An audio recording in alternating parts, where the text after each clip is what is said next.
Hello girls, आज हम दो बैलों की कथा के विषय में पढ़ेंगे।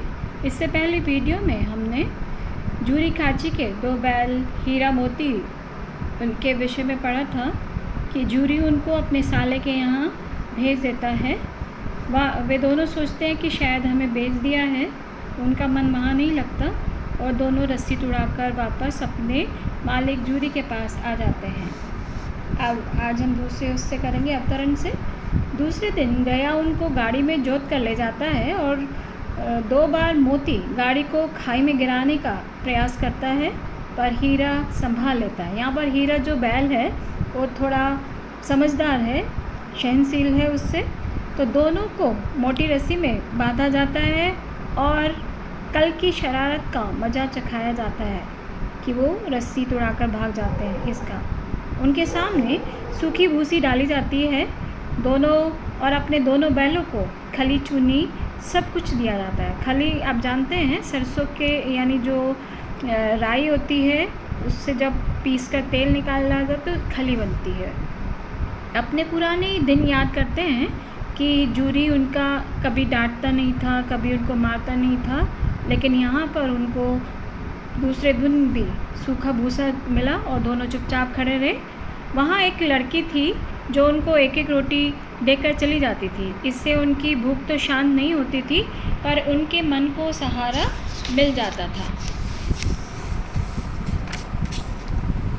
फिर वो दोनों सोचते थे कि यहाँ भी सज्जन का वास है, क्योंकि वह लड़की भैरों की थी, उसकी माँ मर गई थी और सौतेली माँ उसे मारती थी। जैसे उनको भी मार पड़ती थी वैसे ही सौतेली माँ भी मारती थी, तो दोनों में एक अपनापन हो गया था। दिन भर जोते जाते, डंडे खाते और रात को वही लड़की उन्हें रोटी खिला जाती। इसी प्रेम के प्रसाद की बरकत से वे सूखा भूसा खाकर भी दुर्बल न हुए और दोनों बातें करते रहे। लड़की की माँ को फेंक दें तो वह हीरा बोला कि नहीं, औरत जात पर सींग चलाना मना है। तो यहाँ पर आपने देखा कि जो हीरा है वो मतलब मोती को जब वो उग्र रूप धारण कर लेता है तो उसको संभालता रहता है बीच बीच में कि औरत जात पर सींग चलाना मना है। रस्सी तुड़ाकर भाग चलें ये ठीक है। रात को लड़की उनकी रस्सी खोल देती है, फिर भी वे नहीं चाहते कि कहीं लड़की पर शक ना हो जाए और फिर उसको मार पड़े। लेकिन इतने में ही लड़की शोर मचा देती है कि फूफा के बैल जा रहे हैं। गया आदमियों को लेकर उनको पकड़ने के लिए दौड़ता है।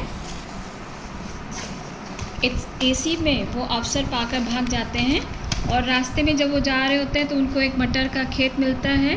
तो क्योंकि भूखे प्यासे होते हैं पहले से ही, तो खेत में मटर चढ़ने लग जाते हैं। जब उनका पेट भर जाता है तो दोनों आपस में मस्ती करते हैं और आज़ादी का अनुभव करते हैं। अब तीसरे अवतरण में जब वो मस्ती करते हुए रास्ते पे जा रहे होते हैं तो उनको एक सामने से एक सांड जो आवाज़ करता हुआ आता है। वह दोनों बैलों से ज़्यादा ताकतवर था और दोनों एक दूसरे की तरफ देखने लगे और फिर दोनों ने उससे लड़ने का, क्योंकि वो उनसे ज़्यादा बलशाली था, तो उन्होंने उपाय सोचा कि जब सांड वार करेगा तो एक दूसरा बैल पीछे से उसे धकेल देगा और जब वह वापस दूसरे के ऊपर प्रहार करेगा दूसरा उसके पेट में सींग घोंप देगा। तो इस तरह से उन्होंने अपनी योजना बनाई और उसका पीछा करते हुए उसके ऊपर वार किए और वो घायल होकर गिर गया। और फिर हीरा ने मोती से कहा कि गिरे हुए बैरी पर, बैरी मीन्स शत्रु, सींग नहीं चलाना चाहिए, और वो बेदम होकर चले गए। तो दोनों सामने एक मटर का खेत था।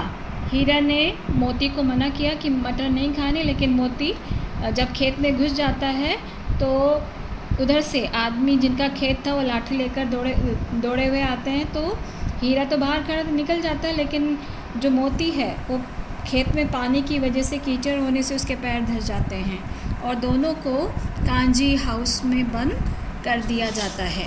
कांजी हाउस कहते हैं जहाँ पर जो जानवर लावारिस होते हैं और दूसरों के खेतों में ऐसे ही घुसकर फसल बर्बाद कर देते, तो उन जानवरों को कांजी हाउस में बंद कर दिया जाता है। तो अब इसके बाद का हम अगली वीडियो में इसको करेंगे। उम्मीद है आपको समझ आ गया होगा। इसी के साथ विराम लेते हैं।